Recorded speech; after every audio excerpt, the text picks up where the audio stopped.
God bless you.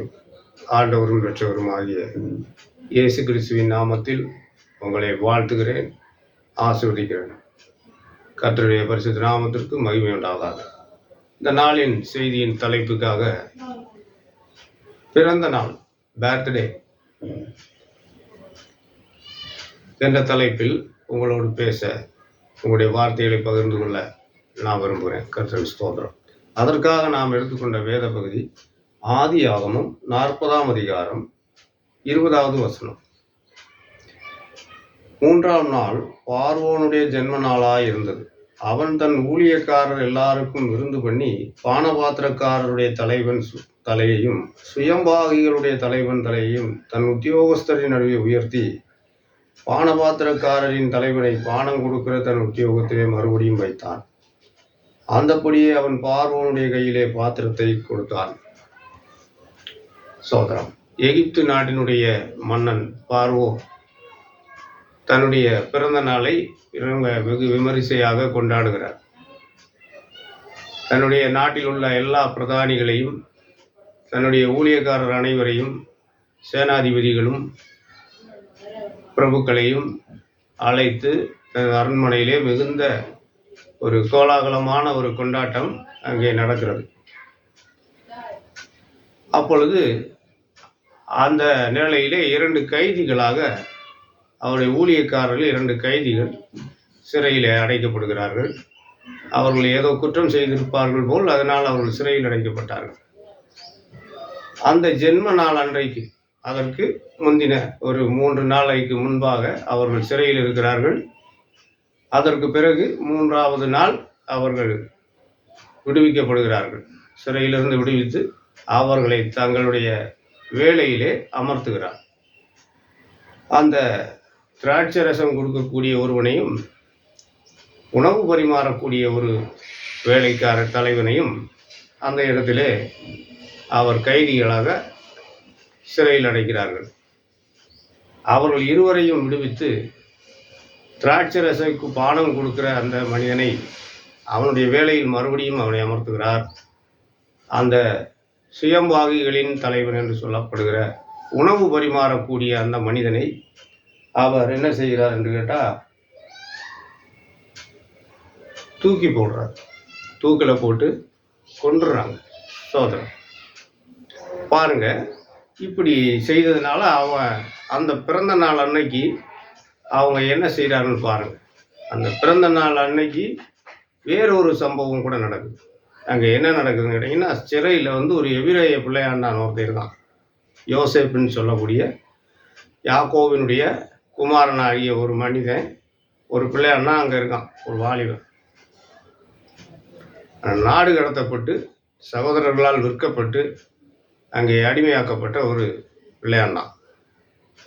அவன் சிறைச்சாலையில் அந்த சிறை கைதிகளுக்கெல்லாம் ஒரு தலைவனாக இருந்து அங்கே அவர்களை வேலை வாங்குவதும், அவர்களுக்கு வேண்டிய உணவுகளை கொடுப்பதும், அவர்களை பராமரிப்பதும் அவனுடைய வேலையாக இருந்தது.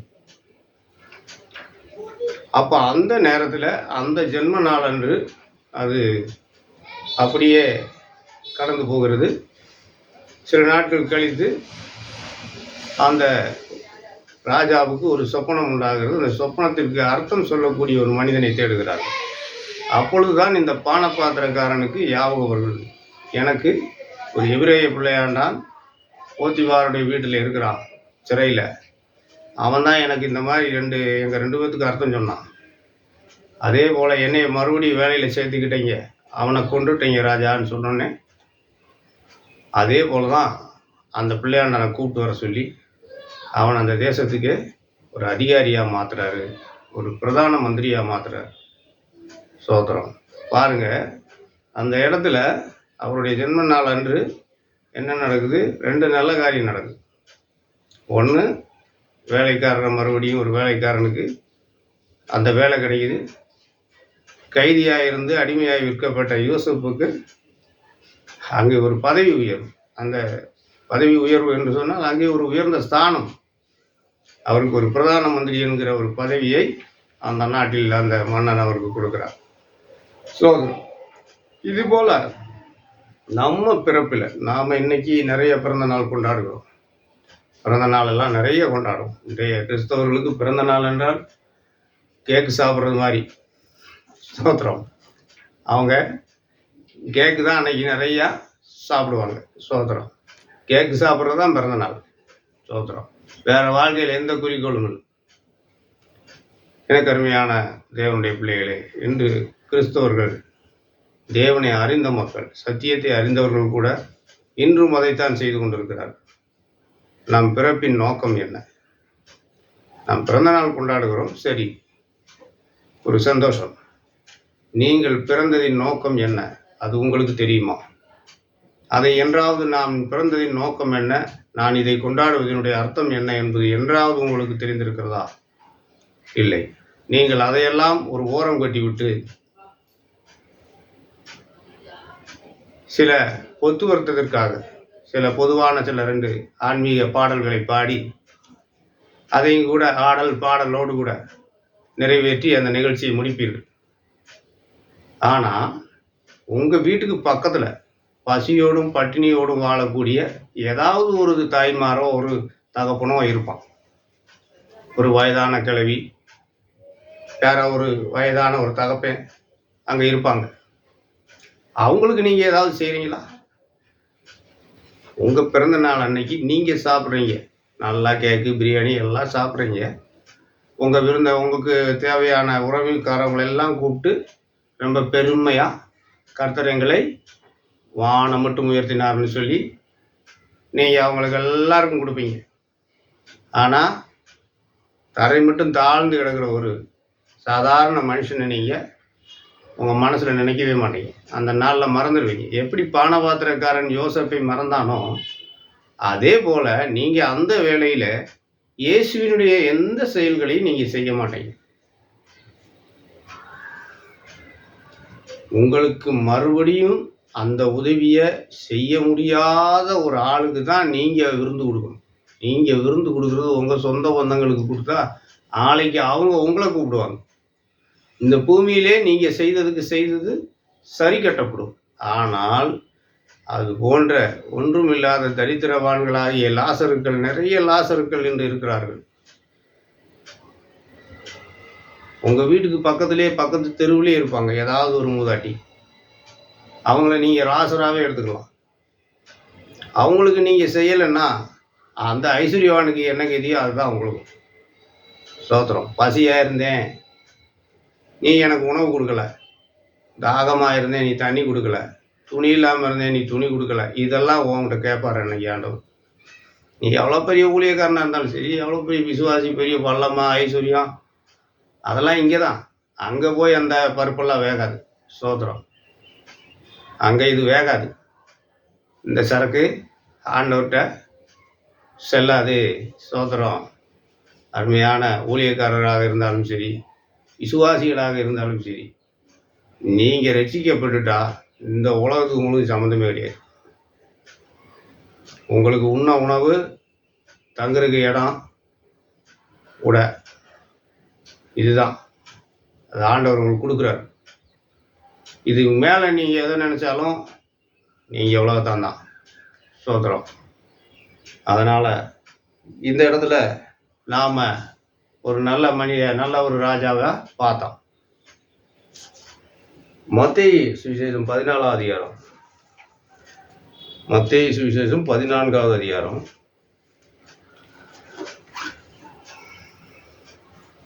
3 - 7 வரையுள்ள வார்த்தைகள். ஏரோது தன் சகோதரனாகிய பிலிப்புவின் மனைவி ஏரோதியாளின் நிமித்தம் யோவானை பிடித்து கட்டி காவலில் வைத்திருந்தான். ஏனெனில் நீர் அவளை வைத்துக் கொள்வது நியாயமல்லவென்று யோவான் அவனுக்கு சொல்லியிருந்தான். ஏரோது அவனை கொலை செய்ய மனதாயிருந்தும் ஜனங்கள் அவனை தீர்க்கதரிசி என்று எண்ணினபடியால் அவர்களுக்கு பயந்திருந்தான். அப்படி இருக்க ஏரோதின் ஜென்ம நாள் கொண்டாடப்படுகிற போது ஏரோதியாளின் குமாரத்தி அவர்கள் நடுவே நடனம் பண்ணி ஏரோதை சந்தோஷப்படுத்தினாள். அது நிமித்தம் அவன் நீ எதை கேட்டாலும் தருவேன் என்று அவளுக்கு ஆணையிட்டு வாக்கு கொடுத்தான்.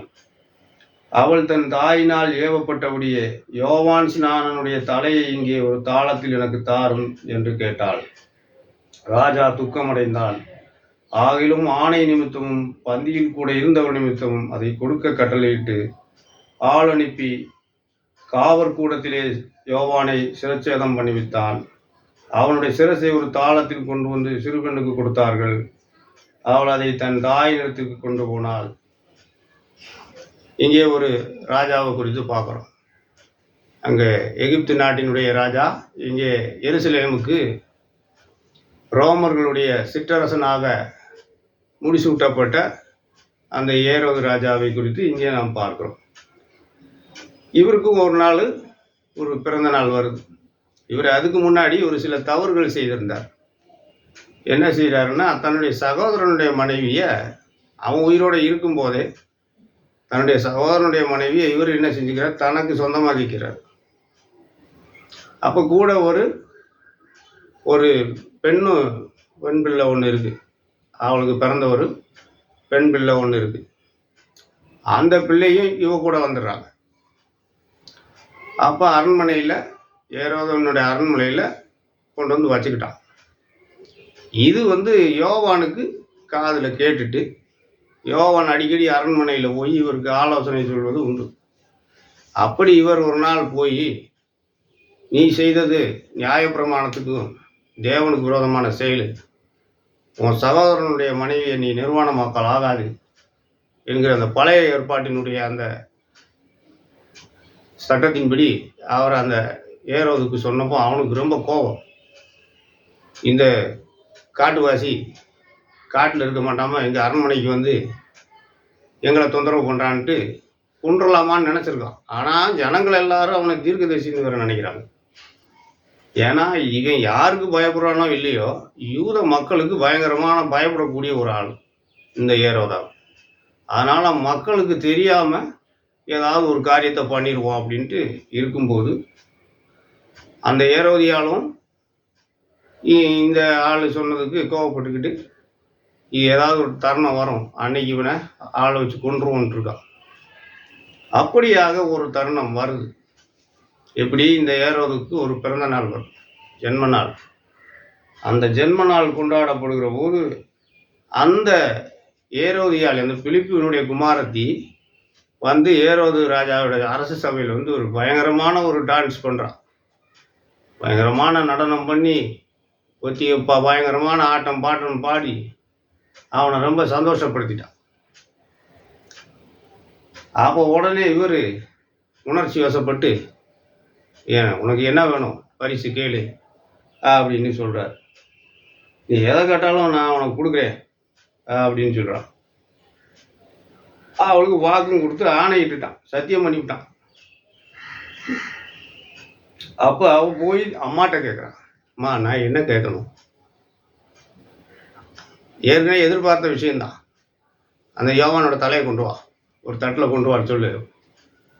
அதை போல அவள் போய் என்ன சொல்கிறான், தாளத்தில் யோவானுடைய தலையை மட்டும் கொடுத்துருங்க. ராஜா மிகுந்த துக்கம் அடைந்தான். ஆனாலும் ஆணையிட்டாச்சு, சத்தியம் பண்ணியாச்சு. பந்தியில் இருக்கிற எல்லாரும் முன்னாலையும் சொன்ன பிறகு சாதாரண ஒரு கைதியை கொள்றதுன்னு பெரிய விஷயம் இல்லை. சாதாரண ஒரு மரண தண்டனை கைதி தான் அந்த ஆள். ஏற்கனவே கொல்லணும்னு நினச்சவன் தான். சரி இதைவாவது சாக்கு வச்சு கொன்றுவோம்ட்டு, சரி அவனை போய் கொன்றுங்கய்யா, ஒரு தட்டில் மண்டையை கொண்டு வந்து இந்த அம்மாட்ட கொடுத்து விடுங்கட்டா. பாருங்க, கொண்டு போய் அதை அவள் தாயிட்ட கொடுத்தாலாம். பாருங்க, ஒரு தீர்க்கதரிசிக்கு ஒரு பிறந்த நாள் அன்னைக்கு, இந்த குடியார ராஜா பிறந்த அன்னைக்கு ஒரு தீர்க்கதரிசி கொல்லப்படுகிறார். சோதனம். இது போல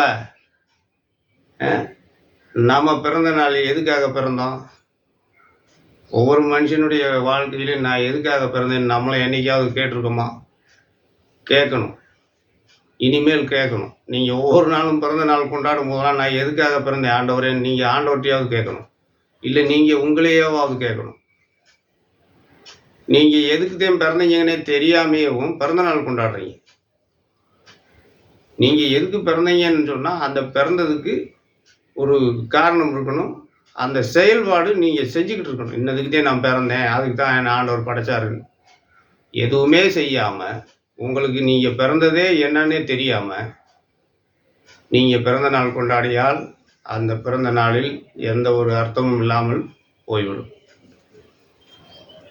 ஆகையால் பிறந்த நாள் கொண்டாடும் கிறிஸ்தவர்கள் என்னை தேவன் எதற்காக பிறப்பித்தார், நான் எதற்காக இந்த பூமியில் பிறந்தேன், நான் என்ன செய்ய சித்தமாயிருக்கிறேன் அவர் சொன்னார் பவுல்.